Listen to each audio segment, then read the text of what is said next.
बिहार में शिक्षक भर्ती की प्रक्रिया एक तो अभी चल ही रही है और दूसरे के आने की तैयारी शुरू हो चुकी है। इसी के ऊपर हम बात करेंगे और सबसे जो बड़ी बात हम करेंगे कि कहीं ना कहीं जो शिक्षक अभ्यर्थी इस बहाली में ठगे गए हैं उनके लिए यह एक अच्छी खबर हो सकती है, लेकिन इसमें कंसस रहने की ज़रूरत है। मैं ऐसा क्यों कह रहा हूं? क्योंकि बीपीएससी को 2 बार अधियाचना जाएगा, जिसमें पहली बार जो जाएगा मात्र और मात्र उतने ही पदों का अधियाचना भेजा जाएगा जितने पद फ्रेश स्वीकृत हुए हैं।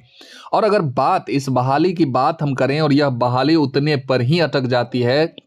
तो फिर कहीं ना कहीं सारे शिक्षक अभ्यर्थी घाटा में जाएंगे, जिन्हें बीपीएससी टीआरई फर्स्ट जो अभी प्रक्रियाधीन है उस बहाली में उन्हें कुछ भी हाथ नहीं लगा।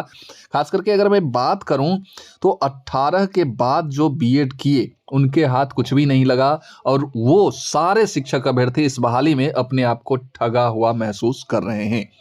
यहाँ मैं बात कुछ और भी करने वाला हूं कि टीआरई जो 2 यानी कि 2.0 जो नवंबर में जिसका विज्ञापन आने की संभावना कह सकते हैं कि बहुत ही ज़्यादा पॉसिबिलिटी बन रही है कि बीपीएससी टीआरई 2 का नोटिफिकेशन आपको नवंबर फर्स्ट वीक में मिल जाएगा। अब नवंबर में 3 कैटेगरी में, यानी कि हम कह सकते हैं कि 6 to 8, यहाँ आप देखिएगा तो 6 to 8 हो गया, 9 10 हो गया, 11 12, 3 कैटेगरी में ये वैकेंसी आएगी और तीनों कैटेगरी के लिए क्या क्या एलिजिबिलिटी होगी, योग्यता होगी, आपके पास कौन सी वो डिग्री होनी चाहिए जिसको लेके आप इस परीक्षा में बैठेंगे, आप अपियर होंगे और आप अपना जॉब जो है सिक्योर कर पाएंगे। तो इन तमाम तरह की बातों की चर्चा इस वीडियो में हम करेंगे। लेकिन बार बार मैं यही कहूँगा कि सारे जो शिक्षक अभ्यर्थी एस्टेट 2023 पास हैं उनको मौका मिलेगा और साथ ही साथ सीटेट पेपर 2 जो पास हैं उनको मौका मिलेगा। तो ये जो पदों की जो संख्या है उस पर ध्यान देने की ज़रूरत है और सरकार को जगाना है कि हमारी संख्या बहुत ज़्यादा है और हमें उसी अनुरूप जो है पद दिया जाए। क्योंकि अभी जो कंडीशन चल रहा है इसमें आप देखिएगा तो बहुत सारे शिक्षक अभ्यर्थियों का जो डीवी वगैरह चल रहा है तो उसमें छट रहे हैं।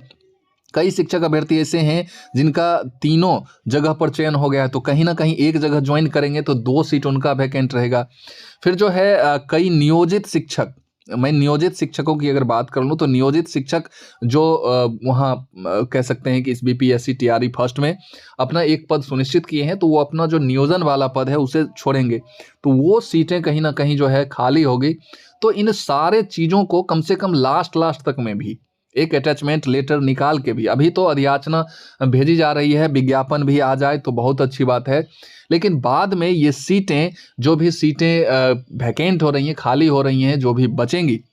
इन सारे को कैलकुलेट करके पुनः 70,000 के बावजूद ये जो 69,000 समथिंग जो वैकेंसी आपको दिख रहा है, तो फर्स्ट राउंड में तो चूंकि इतना पर ही अधियाचना जाएगा और इतना का ही नोटिफिकेशन आएगा, बाद में निश्चित तौर पे इसमें जो है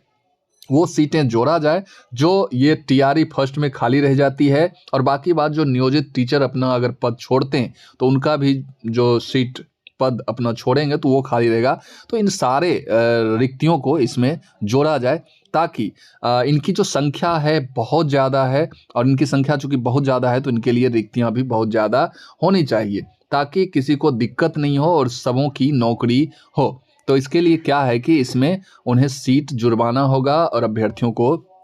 एक्टिव होना होगा। तो फर्स्ट जो अधियाचना है जाएगा इतना ही सीट के लिए और सेकेंड राउंड में जो अधियाचना जाएगा उसमें वो सारी सीटें इंक्लूड होने की बात हो रही है। क्या कुछ खबर है वो मैं आपको दिखाता हूं, लेकिन उससे पहले आप यहाँ देखिएगा तो 6 to 8 के लिए आप देखिएगा तो यहाँ पर आपका डीएलएड या बीएड आपके पास है और साथ ही साथ ग्रेजुएशन रिलेटेड सब्जेक्ट से जिस भी सब्जेक्ट के लिए यहाँ पद निकाले जाएंगे उस सब्जेक्ट से रिलेटेड आपके पास ग्रेजुएशन होना चाहिए और साथ ही साथ सब्जेक्ट कॉम्बिनेशन भी यहाँ मायने रखता है। और तीसरा जो है आपके पास सीटेट पेपर 2 होना चाहिए, आप 6 to 8 में बैठ सकते हैं। मैं जल्दी बता देता हूँ 9 10 के लिए आप देखिएगा तो यहाँ पर जो है आपको ग्रेजुएशन रिलेटेड सब्जेक्ट में जिस भी सब्जेक्ट के लिए पद होंगे उस सब्जेक्ट से रिलेटेड आपके पास डिग्री होना चाहिए, ग्रेजुएशन, साथ ही साथ बीएड होना चाहिए और एस्टेट जो इस बार हुआ है या पिछले बार भी अगर आप छूट गए हैं तो पेपर 1 आपके पास होना चाहिए। एस्टेट पेपर 1 अगर आप क्वालिफाइड हैं तो इसमें आप बैठ सकते हैं अपने सब्जेक्ट से, जो भी सब्जेक्ट आपका है। लास्ट जो है 11 12 के लिए जो वैकेंसी आएगी इसके लिए आपके पास पीजी होना चाहिए रिलेटेड सब्जेक्ट से, जो भी संबंधित आपका सब्जेक्ट है या जिस सब्जेक्ट के लिए आप फॉर्म भर रहे हैं उससे। और साथ ही साथ एस्टेट जो है पेपर 2 आपके पास होना चाहिए अपने सब्जेक्ट से, और बीएड होना चाहिए। ये अगर सारे डिग्रीज आपके पास हैं तो आप इन पदों के लिए उपयुक्त हैं, आप इन पदों के लिए फॉर्म आवेदन भर सकते हैं। नेक्स्ट जो हम बात करेंगे ये खबर है पेपर कटिंग का, और मैं जो बता रहा था आपको कि अधियाचना वगैरह, तो